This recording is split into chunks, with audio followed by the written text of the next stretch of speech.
I said something on Sports Panorama, and for me, I know that anybody who listens to Sports Panorama listens to this show. On Sports Panorama, I did my analysis.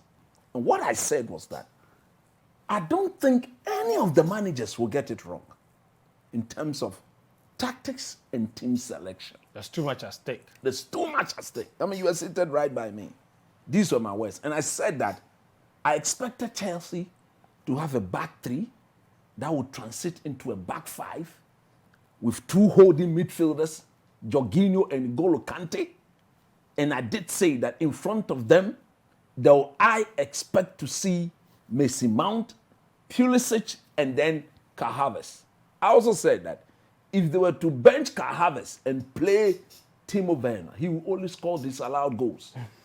Because these are the goals he scored. But Kai Havertz will make the difference. I said Chelsea cannot afford to match Man City in terms of possession. If they really want to win the game, they need to sit back and counter them. Did they do that? They did that perfectly. Then I came to Pep Guardiola, Man City, and I said, look, I expect to see them with the back four. I expect to see them with at least two DMs in Fernandinho and then Rodri. And then he should unleash Kevin De Bruyne, Gundogan, Phil Foden, and Mahrez. This is what Pep did. He didn't see the need to start with any of the DMs that I mentioned. Okay. He rather decided that against his own identity for a coach who's won every Champions League final he's participated in. The two came against Manchester. Maybe if he doesn't play Man United, he won't win the Champions League final. What did he do? You and I know, all of us seated here, we know that in Gundogan, he had his most prolific midfielder from open play.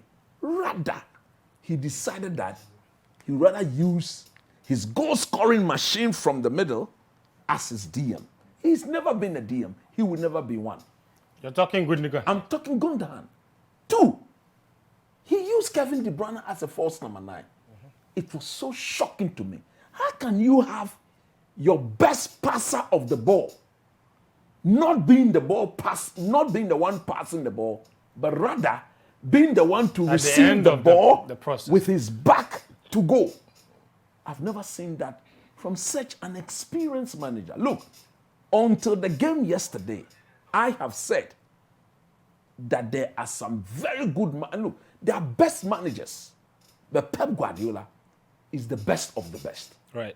But from what he did yesterday, that has given my good friend, my brother here, Fentu, and all the Chelsea supporters, the locals, to come at me as if I should have supported them or I should have said things in their favor.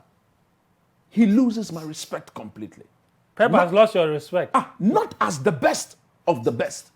He's one of the best. So now who is the best of the best? Tuchel. No, come on. He's good. You need to establish a litany of achievement to be considered the best. How many trophies has he won?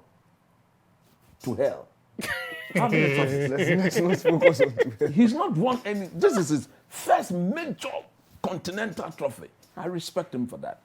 So Pep made these two, look, coming into the game, Cranty, I don't know why he started Raheem Sterling. This is a player who's lost his position in the team to Phil Foden. For a reason. For a reason. For lack of performance. Foden started too. So. No, but Foden started and Sterling started. So it caused Fernandinho or Rodri the opportunity to start. We all watched the game. Until Fernandinho came in, there was no way Man City was creating anything. You know, that's an interesting point you make about the lack of holding midfielders. Yes. Look, they have played, Pep has played Tuchel with holding midfielders before in the previous games. In fact, in the FA Cup, he played two holding midfielders. Yeah, he played two, but he benched in 9. the game, hold on. He In the rested game 9 of... at the Etihad, they lost. He played one holding midfielder. He played one and in with... each occasion, he lost. Yes. On each occasion, he lost. So there's no guarantee that a holding midfielder would have changed the final. No, but that, to some extent, would have at least protected his lackluster, non-pacey two centre backs in John Stones and Ruben Diaz. Yeah. They are not the quickest. Okay. And then look, let me tell you something. There was one thing that I noticed after watching the game. On the very first time of watching, I didn't see it. N'Golo Kante. I salute the young man. I salute him too. Look, everybody who's listened to Coach Chris over the years, everybody know my stand on N'Golo Kante. You admire him. I admire him. If I am the coach of any team and I'm given money to spend, I go pay whatever money Chelsea wants and make him my player.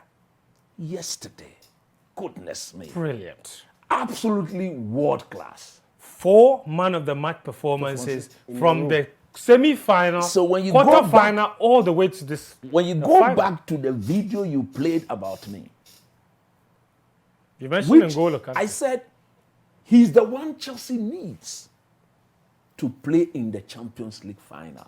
But that's even not enough. That will not be enough. In the end, it was enough, and Nimley was No, wrong. but in the end, you see, it is so you've been so hasty to conclude. It's because you've won. So in the end, but the fact remains. Yes, let me. The fact remains is that Pep Guardiola gave his team away.